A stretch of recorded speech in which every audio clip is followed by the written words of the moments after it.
परम पिता परमात्मा पूर्ण ब्रह्म सर्व सृष्टि रचनहार कबीर देव जी, कबीर परमेश्वर जी हम सभी आत्माओं के जनक हैं। ये सर्व सृष्टि रचनहार हैं।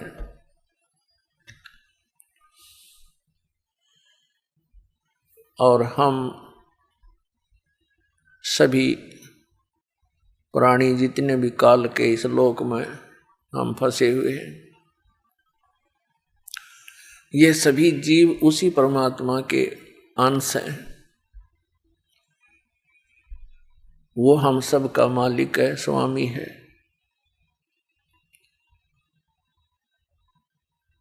पुण्यात्माओं, सौभाग्य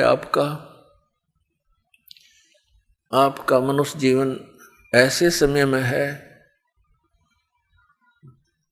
जिस समय परमात्मा ने इस यथार्थ ज्ञान के प्रचार का आदेश दे दिया। और ये मोक्ष मार्ग है। अब ये मोक्ष समय है। ये वो समय है जिसको हम मोक्ष समय कह सकते हैं। ये कलयुग की बीचली पीढ़ी है। पहली पीढ़ी, प्रथम चरण, जब परमात्मा कबीर देव जी, कबीर साहिब जी काशी में जुलाहे की भूमिका करने आए थे, वो प्रथम चरण था। फिर परमात्मा ने कहा था कि जब बिचली पीढ़ी का समय आएगा तब तक इस मूल ज्ञान को और मूल मंत्र को यानी सतनाम और सारनाम को सार्वजनिक नहीं करना है, गुप्त रखना है। इसका कारण आपको पहले भी बताया।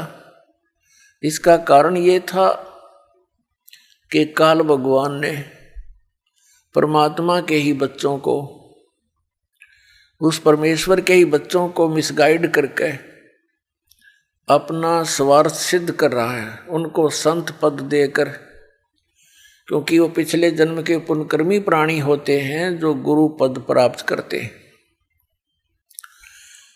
और ये उनकी पूर्व जन्म की भक्ति कमाई को नाश करवाता है गुरु पद पर बैठा के, और दोषी अपराधी बनवाता है परमात्मा के उन भोली आत्माओं को रास्ता गलत बतवा के। अपने आत्मा कोई व्यक्ति कहीं जा रहा हो, राहगीर यानी रास्ते में, और वो किसी व्यक्ति से पूछे अपना गंतव्य स्थान, और जिस व्यक्ति से वो पूछ रहा है वो कहता ये है कि मैं यहाँ सबक क्षेत्र का जानकार हूँ, और वो दिशा गलत बताता है, और वो व्यक्ति उस पर विश्वास कर लेता है, यात्री, कि ये कहता मैं यहाँ का पूरा जानकार हूँ, तो वो दिशा गलत जा करके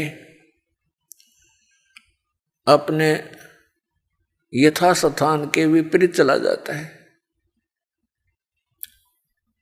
तो फिर वो कितना दुखी होता है,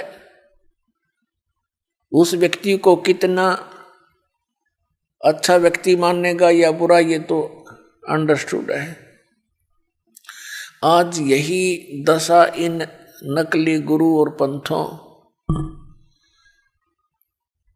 मंडलेश्वरों, आचार्यों और शंकराचार्यों, इन परम धनियों की है।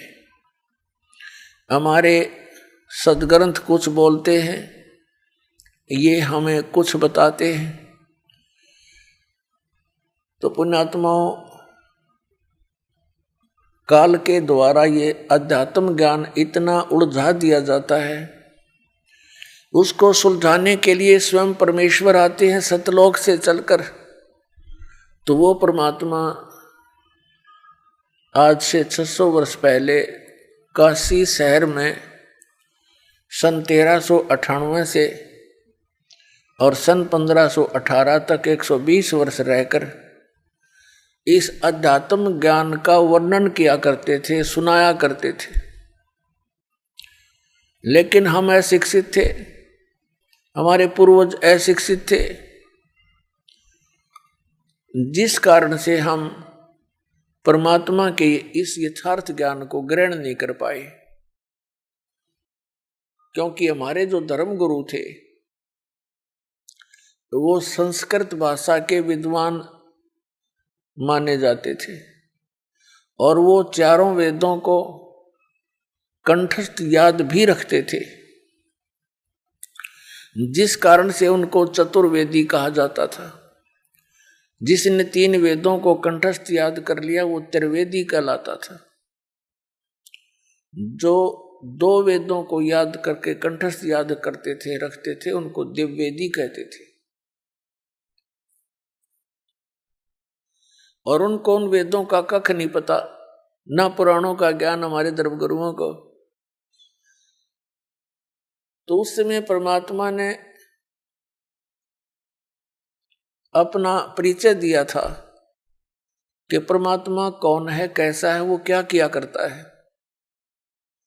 जो वेदों में वर्णित परमात्मा के गुण हैं उनके अनुसार परमात्मा कबीर जी ही खरे उतरते हैं, जो वेद बताते हैं।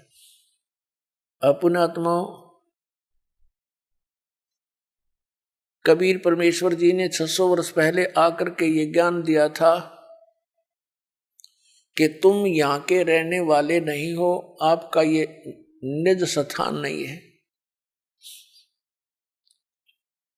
और यहां आप काल के जाल में फंसे हुए हो और आप जन्म और मृत्यु के दीर्घ रोग से ग्रस्त हो। लेकिन हम परमात्मा को पहचान नहीं पाए क्योंकि वो स्वयं आए हुए थे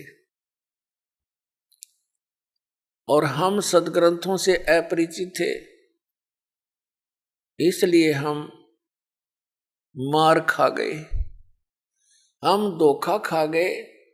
हम परमात्मा को छोड़कर इन काल के दूतों के बहकावे में आकर हम परमात्मा से दूर हो गए।